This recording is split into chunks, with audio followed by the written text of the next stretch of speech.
Europe 1, 6h27, en ce 19 novembre 2015. Aujourd'hui dans l'histoire, notre voyage quotidien dans le temps avec Franck Ferrand. Bonjour Franck. Bonjour à tous les deux. À quel 18 novembre allons-nous ? Non, nous 19. allons le 19 pardon. novembre 69, jour où l'homme a touché la Lune pour la deuxième fois. On se souvient d'Apollo 11, bien sûr, avec Neil Armstrong, Aldrin, Collins, etc. Les profs, pas etc., ils étaient tous les trois les premiers hommes à se poser sur notre satellite naturel.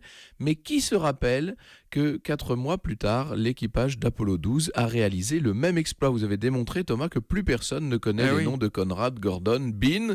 Être les deuxièmes, vous savez, c'est jamais très bon, finalement. Ouais, on se lasse de tout, Franck. Alors, comment s'est passé l'alunissage, comme on dit, pour Apollo 12 ? Bien, nos 3 astronautes se posent donc le 19 novembre dans l'océan des tempêtes. Rappelez-vous que les autres, ceux d'Apollo 11, s'étaient posés dans la mer de la tranquillité. Le module lunaire a touché le sol avec beaucoup plus de précision que celui d'Apollo 11. Et pourtant, le voyage avait mal commencé puisque le lanceur, la fusée Saturn V, avait été frappé par la foudre après le décollage, ce qui avait complètement détraqué les instruments électroniques. Oula. Heureusement, l'équipage avait pu réparer en vol. Petite crise d'angoisse, on imagine à ce moment-là. Bon, mais elle servait à quoi cette mission ? Quelle était son utilité, Franck ? D'abord, elle devait rapporter des images, notamment des films en couleur, sauf que les caméras ont été endommagées par l'accident, donc il n'y aura que Quand des ça veut photos, pas. décidément.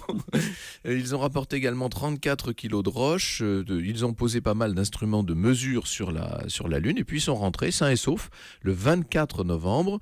La mission Apollo suivante rencontrera beaucoup plus de problèmes, vous savez, ce sera Apollo 13, Ah oui. celle du film avec Tom Hanks, mais enfin ça c'est une autre histoire. L'histoire qui revient à 14h avec vous sur Europe 1 pour parler de... Pour évoquer un terrible moment, l'exode de 1940. À tout à l'heure au cœur de l'histoire, Franck Ferrand à 14h sur Bonne Europe 1.